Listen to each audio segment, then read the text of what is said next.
que parece loucura é a única chance de vida para este homem, o russo Valery Spiridonov. Ele sofre de uma doença rara chamada mal de Erdin-Hoffmann, uma atrofia muscular espinhal. E desde a infância é obrigado a usar uma cadeira de rodas. A maior parte do corpo dele não funciona. Valery não consegue nem mesmo levantar o braço. Apenas pode apertar botões e coordenar a cadeira de rodas elétrica. Aos 30 anos, Valery superou a expectativa de vida dada pelos médicos, que era de apenas 20 anos. Agora, a única esperança dele é a técnica apresentada por este homem, o neurologista Sérgio Canavero, de 50 anos. Ele acredita que até 2017 será capaz de realizar a primeira cirurgia deste tipo em humanos. Sérgio Canavero vive em Turim, na Itália, e aceitou falar com o Domingo Espetacular pela internet. Ele entende as perguntas em português, mas preferiu dar as respostas em inglês. O senhor poderia explicar pra gente como vai funcionar exatamente esse transplante de cabeça? Ele começa dando as características do paciente e do doador. A cirurgia deve beneficiar pacientes que apresentam problemas graves no corpo, mas continuam com a cabeça sadia. Os doadores serão pessoas que tiveram morte cerebral e permanecem com os órgãos funcionando normalmente. No centro cirúrgico, os médicos vão resfriar a cabeça do paciente e o corpo do doador para que as células não morram durante a operação. Cortes estratégicos serão feitos na cabeça de quem vai receber o corpo sadio. Em seguida, os cirurgiões vão ligar os principais vasos sanguíneos com a ajuda de tubos finos. E a parte mais delicada da cirurgia: a ligação do sistema nervoso do doador e do paciente. O Dr. Canavero pretende usar uma substância química que funcionará como uma cola. Depois disso, a pele do pescoço é costurada. O neurologista busca a ajuda da história da medicina para defender a cirurgia inovadora.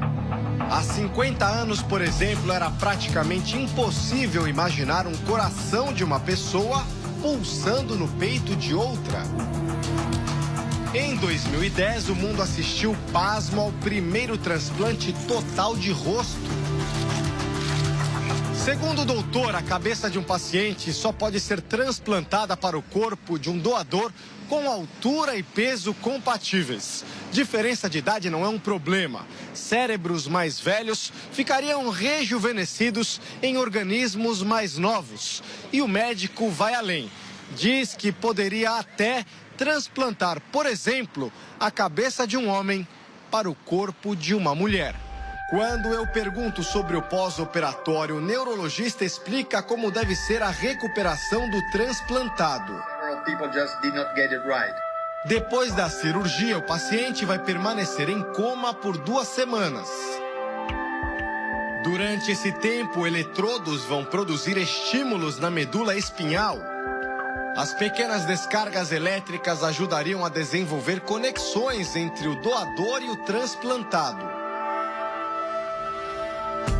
A expectativa é que, ao sair do coma, o paciente conseguirá sentir o rosto e até falar, mas precisará de fisioterapia para voltar a andar.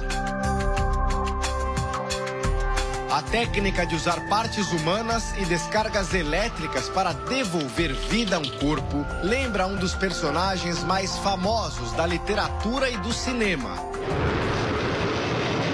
Durante uma polêmica experiência, o Dr. Victor Frankenstein cria um ser usando partes de corpos de diferentes pessoas e usa uma descarga elétrica para fazê-lo viver. A semelhança entre as histórias do doutor da ficção com a técnica do doutor da vida real é tanta que rendeu a ele o apelido de Dr. Frankenstein. Eu concordo, diz com humor. A ideia do Dr. Sérgio Canaveiro enfrenta muitas críticas da comunidade científica. Boa parte dos especialistas duvida que ele consiga completar o procedimento com sucesso. Além disso, existe a questão ética. Até que ponto é certo um ser humano viver no corpo de outro? Para o neurocirurgião brasileiro Robson Amorim, a maneira como o paciente vai encarar o novo corpo pode desencadear crises de identidade. Um dos problemas que a gente tem que pensar é, por exemplo, se esse novo paciente, se desse tudo certo, se tivesse um filho, né? De quem que seria esse filho? Procedimento polêmico, caro e arriscado já foi testado em animais. Nos anos 50, um cientista soviético testou um transplante parecido entre cachorros vivos. Os animais morreram dias depois. Em 1970, o médico americano Robert White testou o transplante em um macaco. Na época, os pesquisadores não conseguiram juntar as medulas do doador e do receptor. Depois da cirurgia, o animal não mexia o corpo, mas respirava com a ajuda de aparelhos e demonstrava reações faciais. O macaco morreu 9 dias depois porque o corpo rejeitou a nova cabeça. Qual é a chance de dar errado? O doutor Sérgio Canaveiro reconhece que qualquer técnica inovadora tem riscos. Mas acredita que terá sucesso no transplante em humanos porque desenvolveu uma forma de unir as medulas do paciente e do doador. Ao todo, 150 cirurgiões participarão da primeira operação. O custo é estimado em mais de 40 milhões de reais. O primeiro a ser submetido ao transplante vai ser Valery Spiridonov. Segundo o Dr. Canaveiro, ele se encaixa perfeitamente no perfil do paciente para o transplante. O corpo sofre com uma grave doença, mas a mente está sadia. Nós também conversamos com ele pela internet. Valery diz que a maior parte do corpo dele não tem qualquer função e por isso foi obrigado a viver numa cadeira de rodas. A condição dele é parecida com a do famoso físico Stephen Hawking. Pergunto se ele está preparado para ser o primeiro paciente a passar pelo transplante. Ele diz que sente um pouco de medo, assim como todos os que rompem barreiras e vão enfrentar algo novo. E acredita que essa nova cirurgia vai ultrapassar todos os limites da ciência. Ele não se importa como vai ser o corpo do doador. Para Valery, o sonho é acordar daqui a 2 anos e, por conta própria, levantar da cama e tomar um belo banho. Até isso acontecer, muitas dúvidas ainda deverão ser respondidas pelo polêmico Dr. Frankenstein da vida real.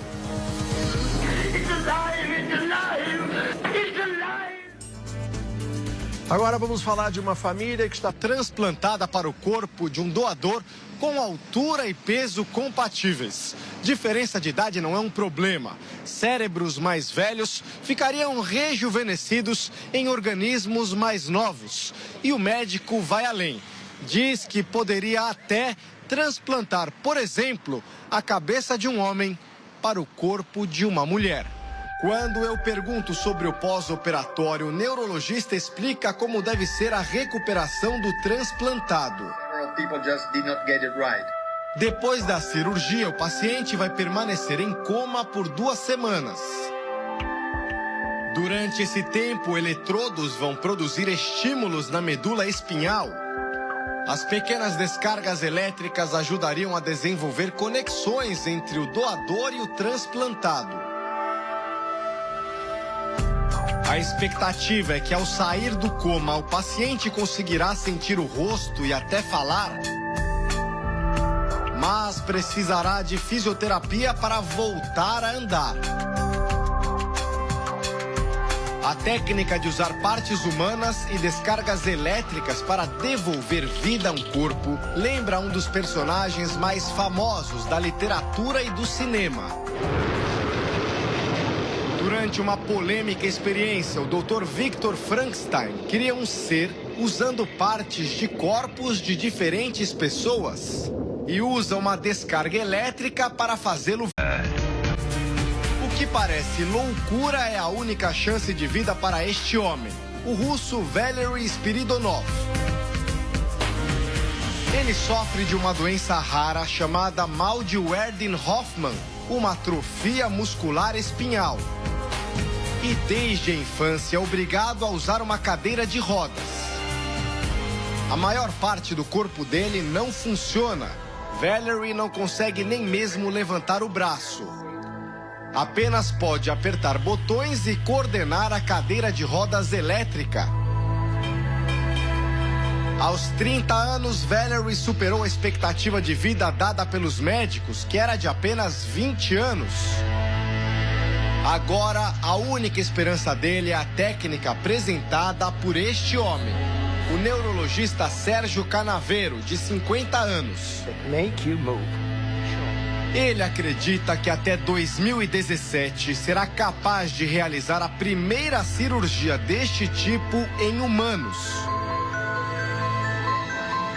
Sérgio Canavero vive em Turim, na Itália, e aceitou falar com o Domingo Espetacular pela internet. Ele entende as perguntas em português, mas preferiu dar as respostas em inglês. O senhor poderia explicar para a gente como vai funcionar exatamente esse transplante de cabeça? Ele começa dando as características da cirurgia. O animal não mexia o corpo, mas respirava com a ajuda de aparelhos e demonstrava reações faciais. O macaco morreu 9 dias depois porque o corpo rejeitou a nova cabeça. Qual é a chance de dar errado? O doutor Sérgio Canavero reconhece que qualquer técnica inovadora tem riscos. Mas acredita que terá sucesso no transplante em humanos porque desenvolveu uma forma de unir as medulas do paciente e do doador. Ao todo, 150 cirurgiões participarão da primeira operação. O custo é estimado em mais de 40 milhões de reais. O primeiro a ser submetido ao transplante vai ser Valery Spiridonov. Segundo o Dr. Canavero, ele se encaixa perfeitamente no perfil do paciente para o transplante. O corpo sofre com uma grave doença, mas a mente está sadia. Nós também conversamos com ele pela internet. Valery diz que a maior parte do corpo dele não tem qualquer função e por isso foi obrigado a viver numa cadeira de rodas. A condição dele é parecida com a do famoso físico Stephen Hawking.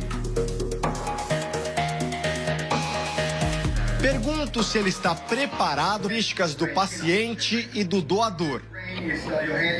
A cirurgia deve beneficiar pacientes que apresentam problemas graves no corpo, mas continuam com a cabeça sadia. Os doadores serão pessoas que tiveram morte cerebral e permanecem com os órgãos funcionando normalmente.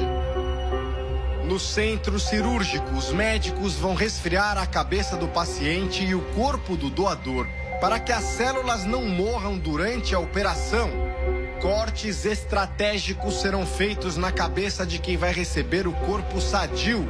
Em seguida, os cirurgiões vão ligar os principais vasos sanguíneos com a ajuda de tubos finos.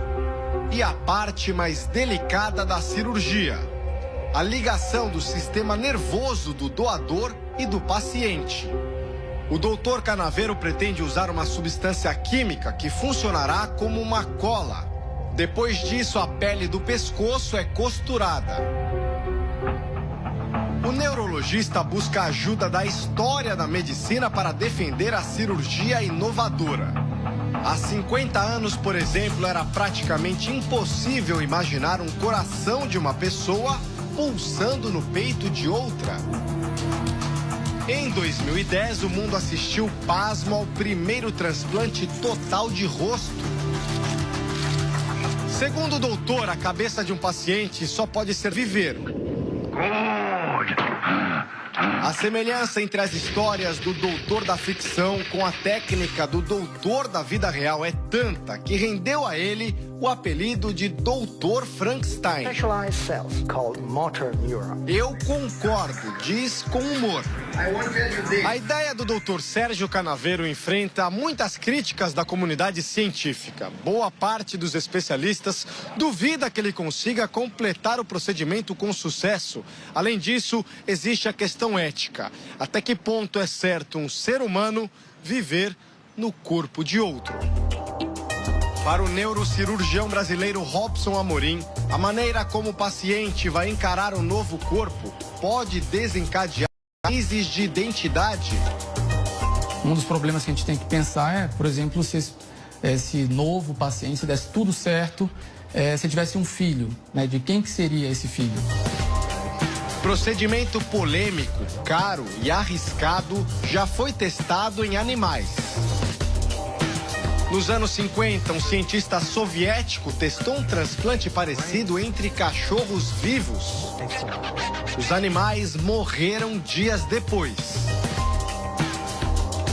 Em 1970, o médico americano Robert White testou o transplante em um macaco. Na época, os pesquisadores não conseguiram juntar as medulas do doador e do receptor. Depois da